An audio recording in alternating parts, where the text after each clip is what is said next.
विक्की, तुम्हारी भूतिया गर्लफ्रेंड एक फैंटेसी है। फैंटेसी नहीं है, सच्ची मोहब्बत है हमारी। मृतिका थोड़ी सच्ची मोहब्बत।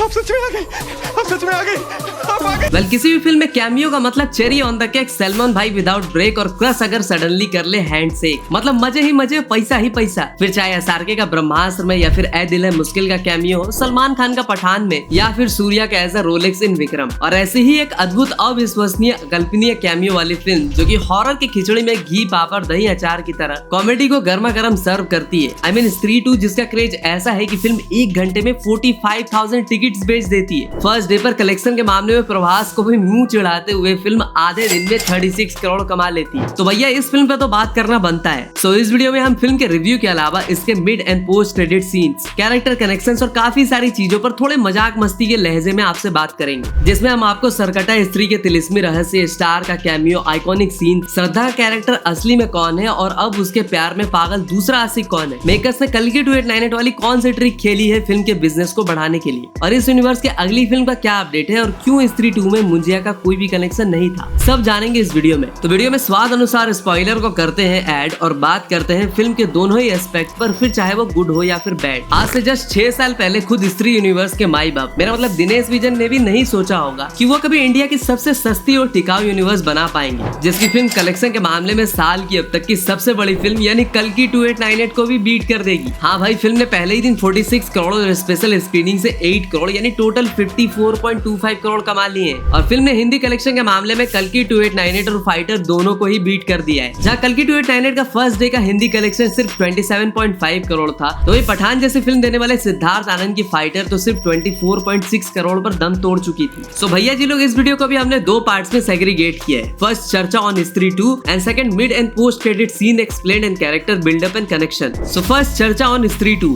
पहले हॉरर फिल्में ऐसी बनाई जाती थी कि अक्सर ऑडियंस की थिएटर में ही मूत निकल जाया करती। फिर आए मार्केट में महेश भट्ट और राम गोपाल जैसे रंगीले डायरेक्टर्स, जिन्होंने हॉरर फिल्मों में भूतनियों को आधा छिलका हटाए हुए केले की तरह आधा नंगा दिखा दिया। लेकिन हॉरर कॉमेडी का परफेक्ट एग्जांपल सेट करने वाली स्त्री 2 इस बार हॉरर कॉमेडी प्लस ताबड़तोड़ बीजीएम और म्यूजिक का कॉम्बो लेकर आती है। थिएटर में कुछ सीन सच में काफी ज्यादा टेरिफिक और हॉरिफाइंग भी लगते हैं, लेकिन तभी कॉमेडी का पंच लाइन मार के फटी हुई गेंद सील दी जाती है। और फिल्म के कुछ डायलॉग्स तो भाई हंस हंस के लोटपोट हो जाने के लिए मजबूर कर देती है, जैसे वर्जिन तेल हेल्दी होता है, मेल नहीं, और तुम बिट्टू हमेशा टेसुए बहाने क्यों लग जाते हो, तुम बिट्टू हो स्नेहा कक्कर नहीं। यहाँ राइटर साहब नेहा कक्कर की बात कर रहे थे। राजकुमार राव भाई साहब अगेन फाड़ के रख देते हैं and again he nailed it in the character of Vicky. उनकी कॉमिक टाइमिंग जैसे विकी प्लीज बोलने पर पिघल जाना सच में दिल जीत लेती है, लेकिन फिर भी शो का पूरा लाइमलाइट थोड़े कम स्क्रीन प्रेजेंस होने के बाद भी ले जाती है अपनी स्त्री यानी श्रद्धा का कैरेक्टर। और अगेन फिर से हमें पंकज त्रिपाठी एज मस्त मौला रुद्रा भैया, अभिषेक बनर्जी एज भोला भाला माँ का दुलारा दोस्तों का मारा जाना, मतलब बनर्जी बाबू इस कैरेक्टर को काफी सही तरीके से पोर्ट्रे करते हैं। और कोई सोच भी नहीं सकता कि यही बंदे ने मिर्जापुर में एज अ कंपाउंडर और पाताल लोक में हथौड़ा त्यागी जैसे कैरेक्टर्स को भी प्ले किया है। फिर जाकर फिल्म में तमन्ना जी का गाना तो भाई लोगों के अरमान जगा देती है। कई सारे लॉन्डो का तो तुरंत इनकॉग्निटो मोड भी ऑन हो जाता है और वो राजस्थान रॉयल्स के रियान पराग की तरह तमन्ना हॉट पीक सर्च करने लग जाते हैं।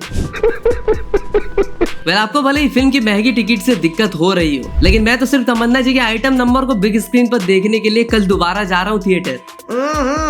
राजा जी। ओवरऑल बात करें फिल्म की writing, directing, screen play, music, BGM सब कुछ ओवर द टॉप था। ये फिल्म न्यूडिटी, किसिंग सीन्स, गाली गलौज से अपने आप को काफी दूर रखती है। हाँ, कुछ डबल मीनिंग जोक्स जैसे कि बिट्टू अगर तेरी गर्लफ्रेंड तुझे बिट्स बुलाती है तो अच्छा है तेरा नाम टिट्टू नहीं है, इस तरह के 1-2 अगर डबल मीनिंग डायलॉग्स को साइड में रख दिया जाए तो इसे फैमिली फिल्म कहना गलत नहीं होगा। पहले पार्ट के राइटर यानी राज एंड डीके के बीच में प्रोजेक्ट छोड़ के भाग जाने के बाद भी फिल्म की कहानी ठीक वहीं से शुरू होती है जहाँ पर स्त्री 1 हमें छोड़ के गई होती है। माने सेम स्टोरी प्लॉट कैरेक्टर को लेकर फिल्म आगे बढ़ती है और फिर से फिल्म हमें टेलीपोर्ट करके चंदेरी ले जाती है। अब स्त्री का आतंक चंदेरी में खत्म हो चुका होता है, क्योंकि चंदेरी वाले स्त्री का ही एक बड़ा सा स्टेचू बना के उसे सम्मान जो दे देते हैं और सभी लोग वो स्त्री कल आने के बजाय वो स्त्री रक्षा करना लिख रहे होते हैं। सब कुछ बहुत मस्त चल रहा होता है, लेकिन तभी चंदेरी पुराण को जिसने फाड़ा होता है वो रुद्र भैया को एक लेटर लिखता है और कहता है कि वो आने वाला है। और अब स्त्री के जाने के बाद चंदेरी की अंधेरी रातों में आता है सरकटा, और इस बार खतरा पुरुषों पर नहीं बल्कि चंदेरी की स्त्रियों पर होता है। तालिबानी सोच रखने वाला सरकटा सरकटा सिर्फ उन्हीं लड़कियों को उठाता है जो थोड़े मॉडर्न ख्यालों की होती है। और अपने रुद्रा भैया कहते हैं कि सरकटा फॉलोअर्स का भूखा है, अपने फॉलोअर्स बढ़ाना चाहता है। इसी बीच सरकटा कई सारी लड़कियों को अगवा कर लेता है और सबको टकली कर देता है। और फिर से विकी यानी अपने राजकुमार राव के मिस्टीरियस गर्लफ्रेंड यानी श्रद्धा की एंट्री होती है फिल्म में और वो सरकटा का पूरा रहस्य विकी को बताती है। सरकटा दरअसल गांव का प्रधान वधान होता है जो कुछ अय्यासियां करता है, दारू गांजा चर सफीम में डूबा रहता है और इसी ने स्त्री और उसके हस्बैंड की शादी से नाखुश होकर दोनों को टपकाया भी होता है। सरकटा यानी हेडलेस मैन की हिस्ट्री या फिर लोगों के दिमाग में ये कॉन्सेप्ट आया कहां से? अगर इस पर बात करें तो ग्रीक माइथोलॉजी में इसे अकाफोलाई नाम दिया गया है, तो लैटिन लोग इसे ब्लिम्स कह के बुलाते हैं। लेकिन अपने भारत में सबसे पहले इस हेडलेस मैन का जिक्र होता है रामायण काल में, जब श्री राम और लक्ष्मण एक श्रापित गंधर्व कबंध को श्राप से मुक्त करते हैं, जिसका सर बिल्कुल भी नहीं होता है, उसकी सिर्फ पेट में एक आंख होती है। और ऐसा भी बताया गया है कि कबंध ने ही भगवान को ऋषिमुख पर्वत पर रह रहे सुग्रीव का पता भी बताया था। हाँ, तो स्त्री की स्टोरी में वापस आते हैं। किसी को भी नहीं पता होता है कि सरकटे को कैसे मारना है। इवन उसके सर को काटने से वो रक्त बीज की तरह और भी ज्यादा बन जाता है, मतलब एक सिर काटो तो दो बन जाते हैं। और आदिवासी तेल लगाकर चोटी बढ़ाकर आई श्रद्धा भी अपने मैजिकल चोटी से सरकटे को ज्यादा देर तक नहीं रोक पाती। और आखिरकार अक्षय कुमार का कैमियो हमें देखने को मिलता है जो रुद्रा, जाना और विकी को सरकटे के बारे में बहुत कुछ बताता है और उसने चंदेरी पुराण को फाड़ा भी होता है और वो खुद को चंद्रभान यानी सरकटे का वंशज भी बताता है। लास्ट में वो पता चलता है कि श्रद्धा का कैरेक्टर दरअसल स्त्री की बेटी होती है और फिल्म के लास्ट में एक तरफ स्त्री भेड़िया बाकी लोग तो दूसरी तरफ सरकटा का एक धांसू फाइट होता है। और कल की टू टाइनेट की तरह ही ये फिल्म भी फिल्म का पूरा पैसा वसूल कर देती है। राजकुमार राव यानी विकी को चंदेरी का रक्षक दिखाया जाता है, वो भी इसलिए क्योंकि वो एक नेक दिल और काइंड हार्टेड इंसान होता है और सरकटा को मारने के लिए जिस तलवार को पत्थर से निकालना होता है वो काम भी विकी ही कर पाता है और वो तलवार निकालकर स्त्री जी को दे देता है सरकटा का पूरा खेल खत्म करने के लिए। अब अगर श्रद्धा का कैरेक्टर स्त्री की बेटी है तो पहले पार्ट में वो उससे लड़ क्यों रही थी? सरकटा कैसे पूरे गांव के मर्दों को अपने बस में कर लेता है? स्त्री को ये लोग कैसे बुलाते हैं सरकटा से लड़ने के लिए? और श्रद्धा का कैरेक्टर आखिर होता कौन है जो हर साल पूजा के दौरान ही आती है? वह इसके लिए तो भैया आपको फिल्म देखनी पड़ेगी। हाँ, तो अब फिल्म के mid and post credit scenes character connection पर थोड़ी सी बात कर लेते हैं। Second, mid and post credit scene explained and character buildup and connections. वैसे मैडक सुपरनेचुरल यूनिवर्स और डायरेक्टर अमर कौशिक की भेड़िया अगर आपने देखी होगी तो तभी आपको समझ में आया होगा कि मेकर्स ने इसे स्त्री से कनेक्ट करने के लिए इसे जाना कैरेक्टर को विकी यानी राजकुमार राव, बिट्टू यानी अपार शक्ति खुराना और भेड़िया यानी वरुण धवन का म्यूचुअल फ्रेंड बना देते हैं और दोनों फिल्मों का ही प्लॉट भेड़िया के टाइम पर ही बिठा देते हैं। और स्त्री 2 में वरुण धवन का कैरेक्टर सरकटा से लड़ने में इनकी मदद भी इसीलिए करता है क्योंकि वो जाना का दोस्त होता है। और जब मंदबुद्धि जाना भास्कर यानी वरुण धवन के कैरेक्टर से कहता है कि वो दिल्ली जाना चाहता है यूपीएससी की प्रिपरेशन करने के लिए, तो अपना भेड़िया उसे मना करते हुए कहता है कि वहाँ पर कुछ ऐसे क्रिएचर्स आ गए हैं जो सीधा गर्दन में दांत गड़ा के खून पी जाते हैं। तू समझा?